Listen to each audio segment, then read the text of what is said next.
Hello bachcho, let's read this question. So the question says, suppose that all the terms of an arithmetic progression are natural number. If the ratio of sum of first 7 terms to the sum of first 11 terms is 6 is to 11 and the 7th term lies in between 130 and 140, then the common difference of this AP is what?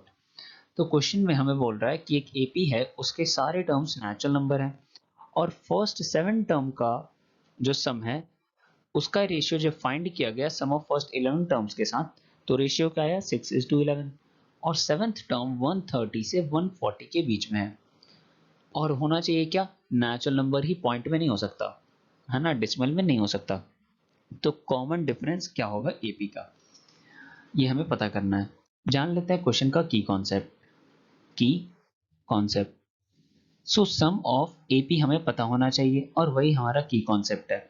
Some of n terms of AP, sum of n terms of AP is what? n by 2 2a plus n minus 1 into d।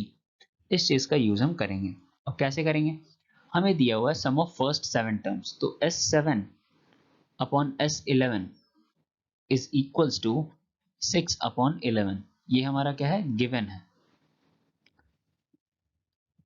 तो हम formula लिखते हैं s7 के लिए, तो वो क्या होगा, 7 का formula 7/2 2a plus 7 minus 1d that is 6d। यहां तक कोई परेशानी नहीं।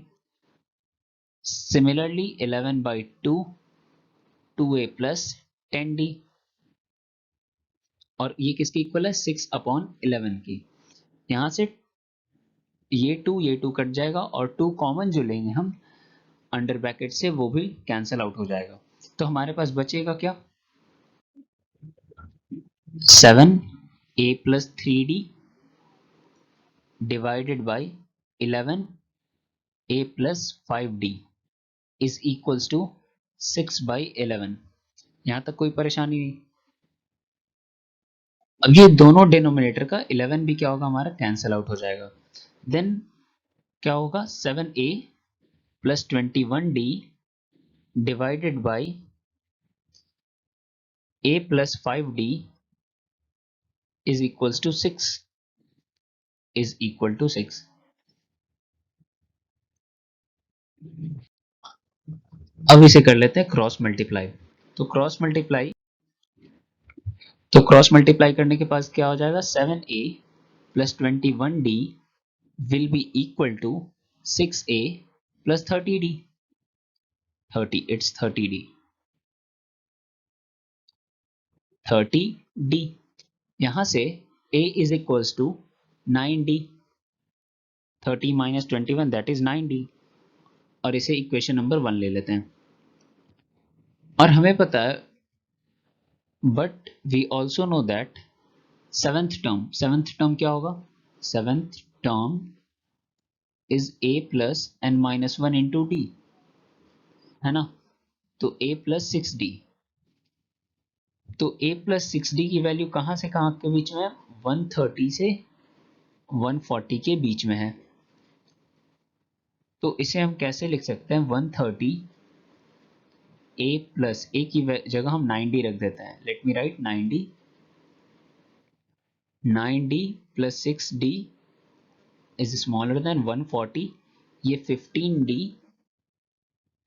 ये 135d, सॉरी 130 एंड 140। अब जो 15d की वैल्यू होगी यहाँ पे, वो क्या होगी, 15 की मल्टीपल होनी चाहिए, क्योंकि हमारा जो AP का टर्म है वो क्या हो सकता है, वो कभी भी डेसिमल में नहीं हो सकता है एज स्टेटेड इन क्वेश्चन। तो यहाँ जो भी 15d का वैल्यू होगा, जो भी d का वैल्यू होगा, वो क्या होना चाहिए, वो एक नेचुरल नंबर ही होना चाहिए।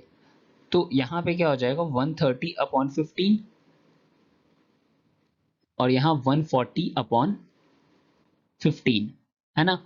तो d का वैल्यू जो आएगा वहां पे, ये हमारा समवट बिटवीन 8.6 और 9.3 के बीच लाइक करेगा। लेट मी राइट डी का वैल्यू अगर डेसिमल में हम देखें, जो कि होगा नहीं, बट हम उसे क्या कर लेंगे, होल नंबर बना लेंगे, नेचुरल नंबर बना लेंगे, 9.3। तो डी की जो इंटीग्रल वैल्यू मिली, इंटीजर वैल्यू मिल रही है, डी इज इक्वल टू 9, है ना। डी क्यू पॉइंट में हमने नहीं लिया, क्योंकि अगर डी डेसिमल में होता तो हमारा जो अरिथमेटिक प्रोग्रेशन है वो नेचुरल नंबर नहीं रहता। So d is equals to 9. So the final answer of this question is d is equals to 9. And we have got this answer by using our key concept of sum of n terms of AP, which is n by 2 into 2a plus n minus 1 into d. So I hope you understood it well. Thank you. Best of luck.